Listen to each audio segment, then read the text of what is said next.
Suppose tomorrow you have the job interview of your life. Like, this is an important interview. How are you preparing your mind? I think if you're one who's into a lot of the self-help thing, you're doing a lot of positive reinforcements, positive thinking. You're thinking about how great everything's going to be good. Like, I am going to be eloquent. The interviewer is going to be good to me. And you are having all of these positive thoughts.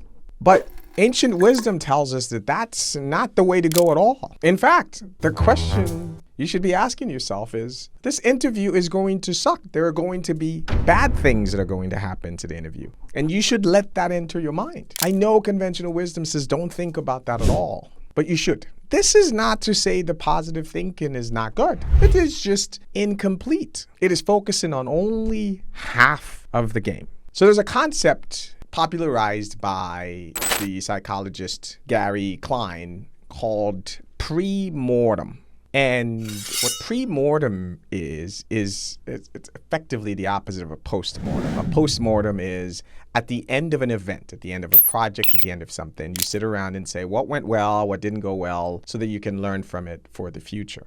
A pre-mortem turns that on its head. A pre-mortem starts the day. In fact, the way Gary Klein teaches clients to do this is you start the day and you say, before the project even starts, you say, we failed at this project. This project was a complete effing disaster. And then you gather around the room, or if it's by yourself, and you ask yourself why. It forces you to think about all of the things that could have gone wrong.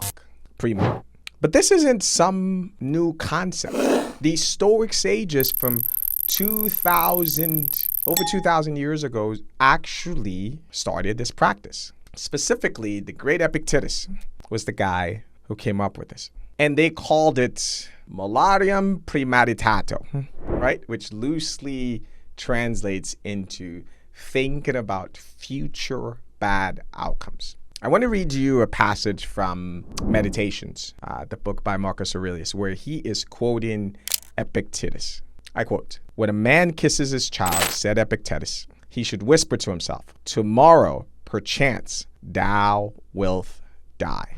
This is, every time I read this, either in Meditations or in discourses by Epictetus, I get, a little shocked every single time. What he would do is, before he would put his son to bed, he would whisper to himself, my son's going to be dead tomorrow. And I know, because of the way we've been wired about positive thinking and not thinking about every negative things, I know when you even thinking the thought is so revolting to many of us. So why should you practice pre-mortem? Why is negative visualization, negative thinking of any kind, a positive thing, a good thing for you?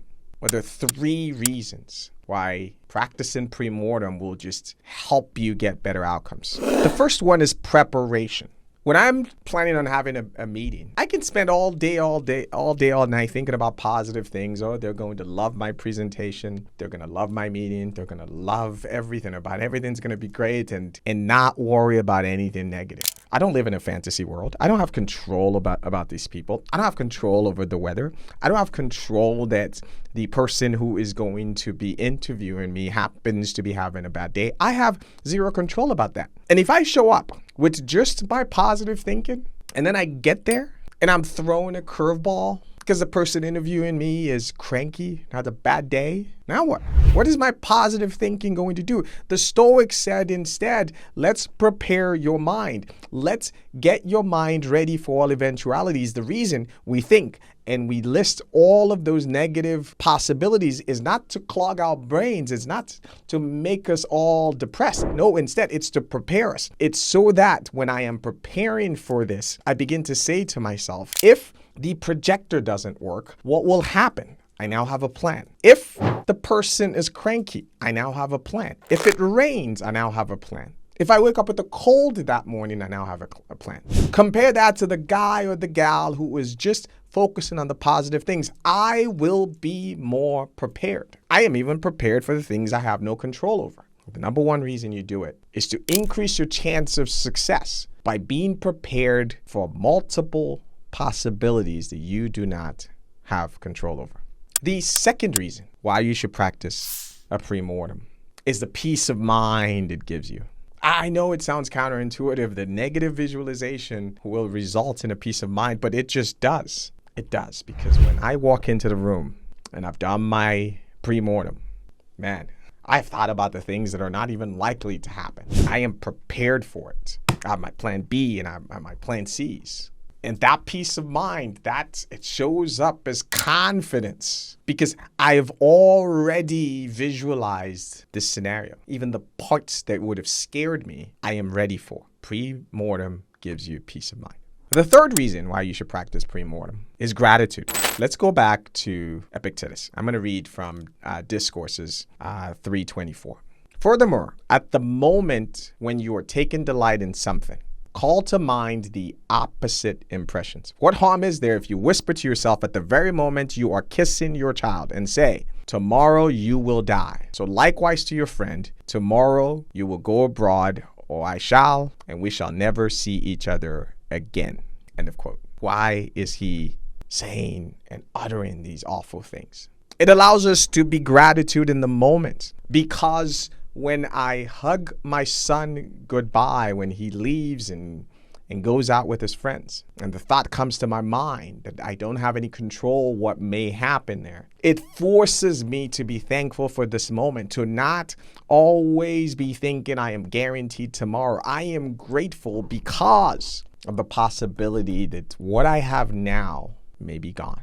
So pre-mortem helps you to be the most prepared person in the room, the most confident person in the room because you have peace of mind, and the most grateful person in the room. And the most grateful person in the room is usually the most present. These three things combined will make you have better outcomes than those who only think about the positive.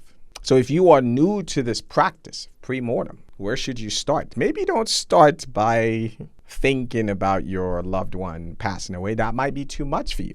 So how about you start small? The next time that you have a task, a project, something that's important to you, you're going into a big meeting, don't just do your positive thinking anymore. You sit around the table and you say, we are going to have a pre-mortem. I do it in every big consequential meeting I am about to have, or event or project. And you start the day by saying, this project failed. Why? Before even going into it. And then you're going to have a list of all the reasons why this thing could fail. And then you're going to have a list next to that list of the things you're going to do and say and prepare to make sure that doesn't happen. And when you have this put together, all of a sudden, the level of confidence goes up, you're at peace, you're more grateful, but more importantly, you increase your chance of success. That's it for today. As always, thoughts, criticisms are always welcome. Until next time, please take care of yourself, and if you can, each other. You've been listening to an Amos Talks production.